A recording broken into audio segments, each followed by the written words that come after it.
interpreter is going to do her best to translate humor here. Thank you for being here, and thank you for asking me to be here to represent a region in the world that's very misunderstood. See, when I say Arab, a lot of people imagine someone who's going to be mispronouncing his P's and B's, mixing them up. You know, here at the LHFORUM for Positive Economy. I'm actually pretty impressed with this place. Even going all out on stage and giving us 3 lecterns. I mean, this is, for me, bling, bling, even coming from the Arab world. Or is that pling, pling? I'm not too sure. So my talk is going to be about a Middle East explosion. A positive one. It's going to be about a Middle East explosion of comedy, stand-up comedy to be specific. And I'll be talking about how the digital revolution is helping it move forward and spread virally. And I'll be revealing a secret. It's pretty convenient that I'm in France. See, stand-up comedy in the Middle East was actually started because of a Frenchman. But more about that later. I'm sensing, I'm getting an expression of like quoi from some of your faces here, thinking, you know, who is this guy with his real hair and his nice jacket, thinking he is going to change my perception about a whole region of Middle Eastern peoples, huh? Whatever. Look, maybe I'm just being paranoid. But I have every right to be. See, whenever you see Arabs portrayed in Western media, they're either billionaires, bombers, or belly dancers. And it's true. And the thing is, I face it in conferences, and a lot of us face it when they're going out to speak to people. For example, if I say wired Arabs, you will actually probably think of a guy with a turban on his head and a jacket full of dynamite with wires coming out. But what I am talking about is that Arabs are now connected. We've always been connected, but now the internet is helping things take shape a lot faster. These brands have actually established offices in the Middle East. In Dubai, a couple of them have an office, which is where I live. Some people can learn a lot about the expansion of these kind of brands in the Middle East in business. See, sometimes a brand can expand too quickly. Google, for example, has tried to have more than one office, and some people think they might have expanded too quickly and over-diversified. I can promise you, this office doesn't actually operate anymore, but you used to be able to retrieve a banana in the fastest time possible. And then there are brands like Facebook. You may have heard of a man who named his daughter Facebook because of the role it played in the Egyptian revolution. But this is a lesson to companies and people about not thinking through long term. See, I feel sorry for his daughter probably going to school and college and having all the good boys joke about spending the night on Facebook. It's not going to be good for her. Now, that's going too far ahead. I'm going to start with my story. See, I am a communications person. I work in TV, on the internet, and on stage telling stories. And the thing is, I was in London when I noticed a change in the way the world was talking, and a change in the way people perceive each other. And that is comedy. Comedy is probably the quickest way for two people to understand each other. Somebody smart once said, comedy and laughter is the shortest distance between two people. So I focused on that. And what helped, from a financial perspective, is the fact that stand-up comedy is a breeding ground and a feeding ground for comedy writing and comedy performance. And in the US, where it started, these faces lead the way. And you have sitcoms, you have talk shows, and movies. And all these faces that you see here started on the stand-up comedy circuit. So a lot of people would ask me, being an Arabic communications person, why Arabs don't have comedy. Of course, I would say it is because we don't believe in laughter. Of course, I'm joking. I grew up in the Middle East, and we've always had comedians, as everybody does. We love to laugh. Even today, we have comedians. What we didn't have, though, was the art of stand-up comedy. So what happened after 9/11 in America? Things changed for us. We had a new stereotype to fight. And some guys started using stand-up comedy. These are Arab Middle Easterners who started to perform stand-up comedy to fight the war on terror with laughs. So a couple of Palestinians, an Iranian and an Egyptian, formed the Axis of Evil comedy tour. And these guys did a great job. Throughout the 2000s, they were touring the whole of the United States and getting great PR wherever they went. Now, it's kind of uncanny and funny that in the Western world, when a comedian does very well and makes an audience laugh like hell, they say that that comedian killed. And when a comedian does badly, they say that comedian bombed. I thought I had an easy job trying to get it into the Middle East. So I had the power of TV behind me. I would pitch this idea to the executives in the American network that I worked in and say, guys, all we have to do is show on our comedy channel these guys as heroes of comedy, and then we can encourage young people in the Middle East to try the same. And we'd have better writers, and we'd have better content. But it wasn't so easy. See, I had an American boss, quite a senior person, say to me, Jamal, listen, I think this is too sophisticated for an Arab audience. I mean, hell, I don't even get it. So I wasn't going to actually push that one, and I waited. I waited until the world rotated, and so did our management. And we had a new CEO, a Frenchman. And when I pitched the idea to him, of course, I faced a different reaction. He said that it's a very smart idea. And he believed greatly in the power of positive PR. So when I said this to him, he also had one other advantage, and this is something I hadn't realized. Back in 2007, two of the top entertainers, film actors, had a stand-up comedy background here in France.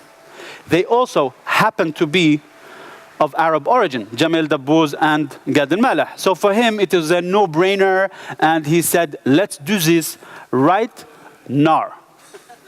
Okay? Now look, by the way, I realize this talk will go out on the internet, so a quick side note, I'm using kittens, hoping that I'll boost the numbers. Okay? So I got the go-ahead. What we started to create was the Axis of Evil comedy tour in the Arab world, but I still faced resistance inside the new company. Resistance this time by fellow Arabs. In fact, the guy in charge of sponsorship, trying to bring brands on board, was like, are you crazy? You want these guys from the US to speak in English, telling Arabs that they are making fun of Muslims and Arabs?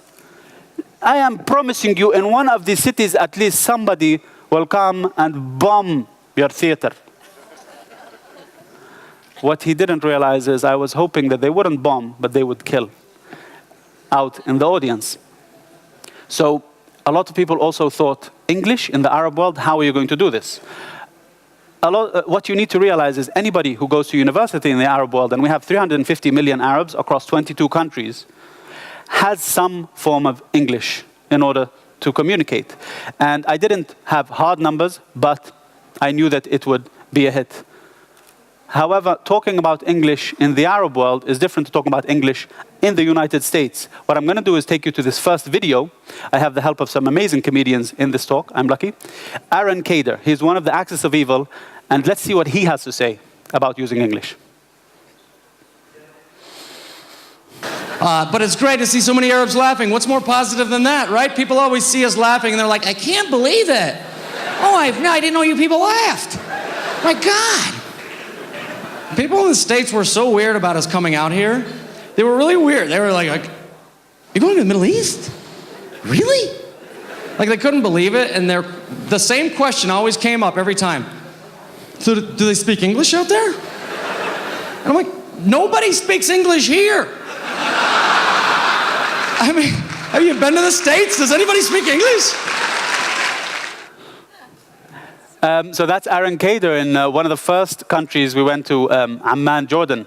And in fact, one sign of initial success we had was that anywhere in the Arab world you could buy a DVD of the Axis of Evil special, even though it had never been released in the Middle East. These are all fake DVDs. And a quick thing happened. These guys started to use what they saw in the Middle East to feed their comedy. I'm going to show you the brilliant Maz Jobrani, he's Iranian, talk about how he saw this.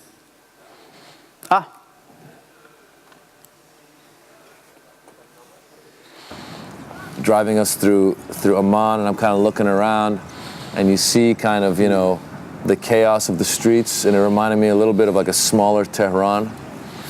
And I really didn't know how it was going to play out. You know, I was like, I was like, the joke I've been doing about how do you guys know about us? I really did. I said, how do you guys know about us?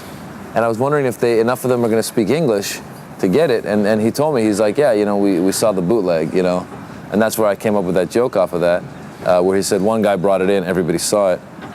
So we were driving downtown, and we saw a store that had a poster for it, for the bootleg, and I was actually flattered that they'd made a bootleg of our DVD. So I was like, I gotta go buy this. I was like, this is great. I said, Ahlan wa sahlan habibi, you know, I would like to buy this bootleg of, I know it's a bootleg, it's fine, I'm not upset, I'm actually flattered. I would like to buy it. How much to buy this, you know, this gem, this piece of art that you hold in your store?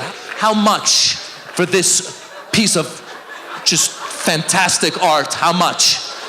And he said, 1 dinar.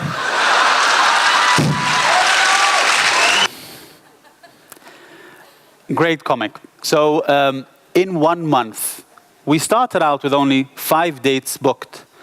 But very quickly, we had 27 sold-out shows within 30 nights. We had around 20,000 tickets sold. In fact, in the TV company I worked, the finance department didn't know how to deal with money coming in from tickets because it's a TV company. In the second night, we had the King of Jordan come and see these guys perform. And within the first week, we were in every major news outlet. So yes, in terms of success, I think we did well. And when you're successful, people want more. What we had to do is expand, and the way I expanded was using other minorities, because everybody is a minority somewhere. Again, it's about connecting people. And also, there's a little known fact that I will share with you, and you have to be honest with yourself, but everybody is a little racist sometimes. If you don't believe me, I've seen this again and again on stage, and I've actually seen people's reactions to a brilliant comic who's from Malawi, but he lives in London. And we brought him for one of our shows in Dubai, and he does this fantastic joke that lets our guard come down. Have a look at the Liso Chaponda. No, I don't want to imply that I'm implying that racism only happens like from white to black. It happens everywhere. It even happens in my own family. I was so ashamed. I remember when I graduated from Canada, a friend of mine, Mateus, came back to Malawi. He wanted to see he wanted to go backpacking across Africa. And my uncles, a lot of them had never actually met a white person. They'd just seen them on television. They were so excited. They started arguing over who would host him. One of my uncles was like, "You must stay with me because I can cook rice." My other uncle was like, "No, no, no, no. You must stay with me because I have big house, Sweden." I let him stay with my rice uncle. But after a few days, my uncle was sad. He said, I think you give me defective white man. I said, "Uncle, what do you mean he's defective?" He said, "Your friend, he acts just like us." I was like, "Yeah, uncle, what did you expect?" And with a tear in his eye, my uncle says, "I thought he was going to do some crazy white shit. Then I have a story to tell my friends." I love my uncle. So I went to Mateus. I said, "Mateus, can you do me a favor? Next few days, just do a little crazy white shit." Mateus got angry. He said, "No, I'm the first white man he's ever met. I don't want to live up to any false stereotypes." I said, "Mateus, you're not paying for food, you're not paying for accommodation. The least you can do is a little crazy white shit." So he slept with my uncle's wife and then took his land. Thank you very much, ladies and gentlemen. Have a very good night. See, the Arab audiences found it just as funny as you guys do too, and it just shows that we are a little bit racist still. But this helps us. Wherever we went, and we still do, we auditioned amateurs. This is at a university. And what I was hoping to do is to seed the idea that Arabs can do it too. And they've taken to it like a poisson to eau, or a fish to water. That's my French. And the thing that we must realize is kids now in the Middle East have stand-up comedy as part of their daily media diet. And this is the reaction to Sugar Sammy. He's an Indian comic out of Canada who does his comedy in English and French and has won awards in both. Have a look at the reaction of the young audience. Back streets, back. All right. Let's sing about the streets. Sheikh Zayed Road.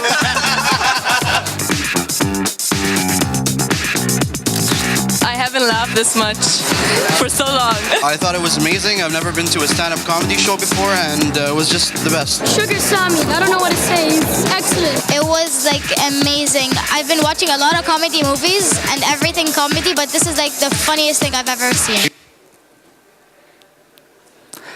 So for me, I was set. This was 2007, 2008, and I thought, brilliant. We're a broadcaster, we're a network, we can bring these comedians, we can film new comedians, and we would be very successful. We'd own this. Of course, this was too easy, right? Wrong. What happened was something nobody expected. See, when I started in broadcast, internet speeds were the speed of an escargot, a snail. And we also had cameras that were huge. They were like the size of a smart car on your shoulder. It was something that was not accessible to everyone. But this changed everything. Now people could film on their little cameras and edit. And in the Middle East, it was just the same. In fact, right now, we have huge leaps and bounds happening. In the UAE, they have just given every local student a free iPad. In fact, this was the biggest deployment of iPads in the world last year, and it's doubling and tripling this year and next. They want everybody to start using it. This is the reserve of maybe more wealthy nations, but still, it is changing the game. Of course, we have a new demographic everywhere, and this is Time.com writing about comedy specifically, and something they did online. But a lot of people are still frustrated. And with this frustration, it's not just the reserve of young people, it's also old people. And I'm going to introduce you to Louis C.K. I haven't had the privilege of working with him, but he puts it very succinctly, this kind of frustration and people's reactions to it. Have a look. Yeah, because now we live in an amazing, amazing world, and it's wasted on the crappiest generation of just spoiled idiots that don't care, because this is what people are like now. They got their phone, and they're like, it won't. Give it a second. It's going to space. Can you give it a second to get back from space? Is the speed of light too slow for you? Yeah.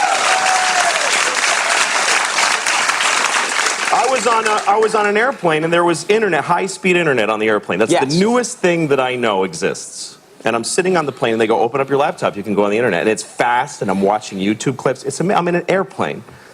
And then it breaks down. And they apologize, the internet's not working. The guy next to me goes, this is bull.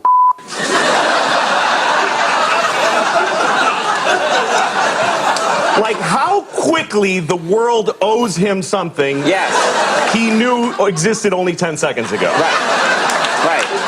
And on planes...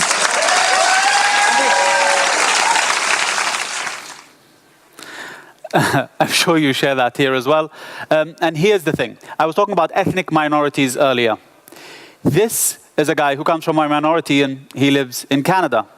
He is an example of how quickly things change. 5 years ago, you couldn't have imagined what happened with him. Russell Peters had a clip on YouTube that was posted by a fan. It went viral. He got millions of views.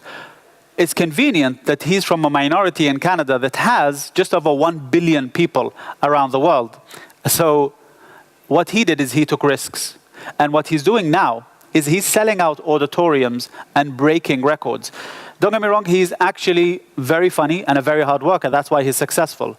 But there's a huge shift. However, what about the Middle East, which is where I'm working? What we have is everybody trying it. People are starting to put on amateur shows. Some are funny, some not so funny, but they're actually getting their message out. But what's helping them with this message is the fact that they are being funny. So rather than beat them, I decided to join them. I set up a website, standup.com. And the intention for this website is to actually get all the different comedians talking, so we can know about what's happening from one country to another. And I'm going to give you 3 quick stories just to show you how things are changing. In the UAE, in Dubai specifically, we have begun by trying new things right from the outset. It's where stand-up comedy started. But now you have all women groups doing stand-up. You can see women with headscarves getting up on stage and telling jokes. By the way, don't worry about the chicken. She's not going to bite its head off. Not because it's plastic, it's because it's not halal. Then we go to Saudi. Saudi Arabia is a fascinating country, even to Arabs. It's also incredibly boring to live there for such a young demographic. They don't even have cinemas yet.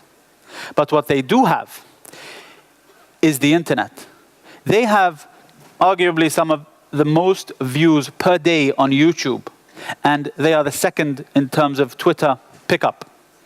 And what has happened in the comedy world, comedy is the most viewed on YouTube in Saudi, is new stars have arisen literally in the last year and 2 years. This guy, they call him the Seinfeld. He's appeared in the New York Times and not just the National. The Seinfeld of Saudi Arabia. He has over 1 million followers on Twitter. Talk about influence and bypassing the official broadcasters. But he isn't the most viewed on YouTube. This guy is him. A group of friends, very simple equipment, in the past 2 years have amassed over 190 million views.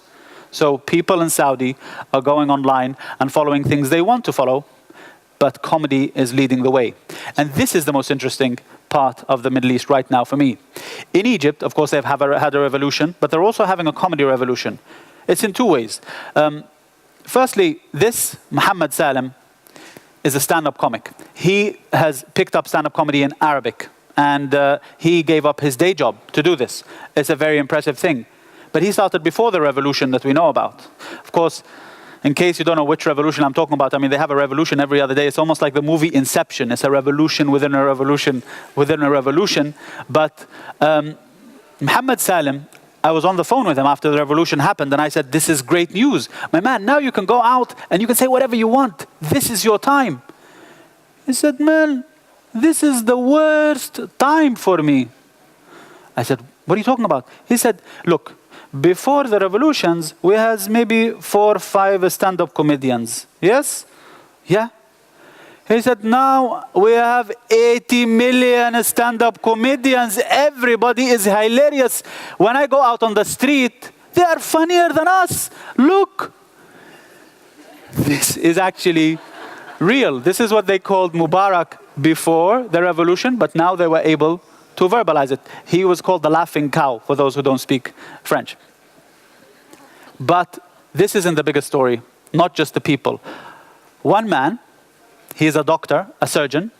He decided to go and start giving his own message because he was bored of the official and the opposition messages coming out. So he went to YouTube. And with a very short time, within his 2nd or 3rd post, he was doing shows based on his hero, Jon Stewart, out of America, satirical comedy. He got picked up by TV. Today, he has the most popular show on television. Comedy is leading the way, and he's a huge stand-up fan of stand-up, and he's hosted stand-up comedians. But the more important fact is, it's not just within the Middle East. He's being noticed outside. This is an American news report that will give you more on this fantastic guy.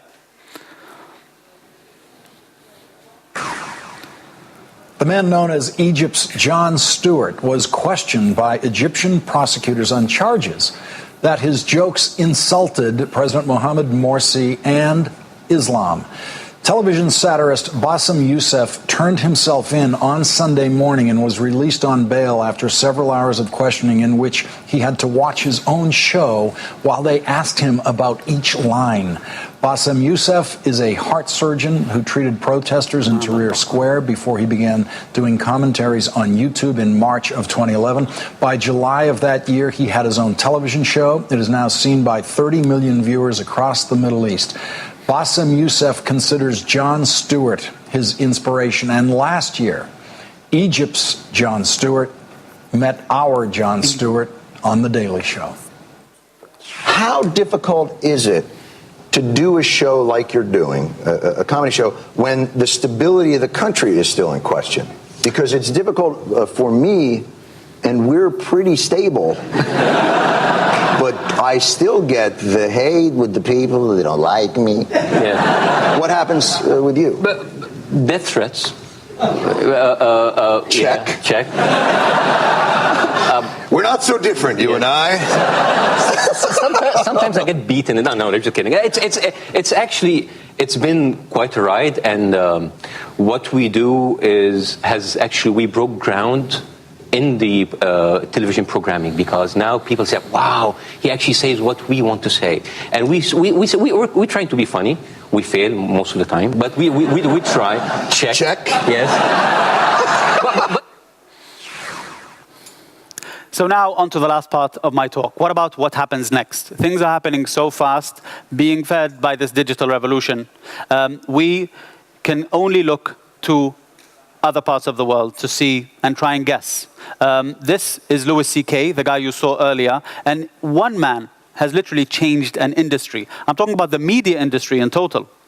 What he did was an experiment. He filmed a special, his 1-hour special, and he put it on his website. So for sale through PayPal. He just wanted to see if it would work. I think this is proof that it did work for him. He then did the same thing with tickets for his tour. Every ticket was $45 wherever you went, wherever you sat. Again, he had 4.5 million reasons to think it was a good idea. So this is the only person that suffered, the middleman. Consumers now go directly to what they want to have. The person losing out is the person who's not adding value. It's no longer a time when you can hold things back and restrict access to make money. Add value and you can make money. It's all about positive economy. So just to end, the measures of success, I have come up with a few observations. For me, on a personal level, YouTube did Comedy Week back in May of this year. The first time YouTube focused on one genre and they chose comedy. They also approached us in the Middle East, and I got my little website to be a banner. I got over 100,000 views within a week of the YouTube clips that we posted. So it was them calling us. So this is the first measure of success if you're doing something positive. Another one, you saw Bassem Youssef went to Jon Stewart. A year later, Jon Stewart went to Bassem Youssef after his arrest. So the second measure of success is actually join you. And this, for me, is one of the best stories of success. And that is these guys. Over a few decades, they changed perceptions. These comics, these clowns, made the American people vote one of them into the White House. Oh, sorry, wrong slide. Although the comedy world seriously misses him, they voted an African-American into the White House. And you might think that the foreign policy of America is a joke. I do. But you can change history. So the next time you see an Arab or you hear about an Arab who killed a group of people, think maybe he was just making them laugh. Thank you very much. That was my talk. See you later.